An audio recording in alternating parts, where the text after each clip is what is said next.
Ba't nandito kayo? Susumbo kayo kay Ninang Chona. Bibiling pagkain. Ano nangyari sa inyo? Basurero na rin kayo ngayon. Mga basurero. Ako nga po pala si Achilles Ador, 11 years old, at ako po ay as Joko sa Ang Himala ni Ninyo. Ito po ang aking Fast Five.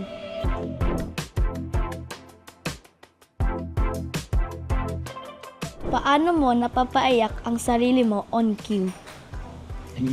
Napapaiyak ko po ang sarili ko on cue with my imaginations. Imagine ko po kung yung mga mahal ko po sa buhay, wala po. Kaya po, bigla na lang pong lumuluha yung mata ko. Kaya napapayak po ako. Where do you want to be 5 years from now? I want to be still in TV5 po. Kasi po, parang ano po siya, parang exciting. Tsaka po, sana po marami po akong mga shootings, pelikula, tsaka commercial po.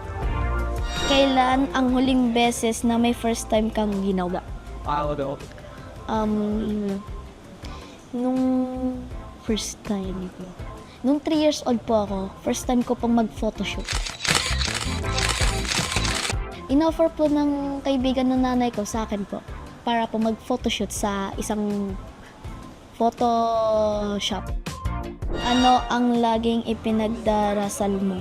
Pinagdarasal ko po lagi na good health, maraming projects, maraming commercials, at sana po magkaroon po ako ng magandang life. Health. Sino ang gusto mo maging paglaki mo? Kapals, sabihin bakit naka-short. Parang sinong gusto maging paglaki po? Si Alden Richards po kasi idol ko po siya. Magaling po siya ma-acting, tsaka marami po din siya mga shoots. Yun lang. Thank you.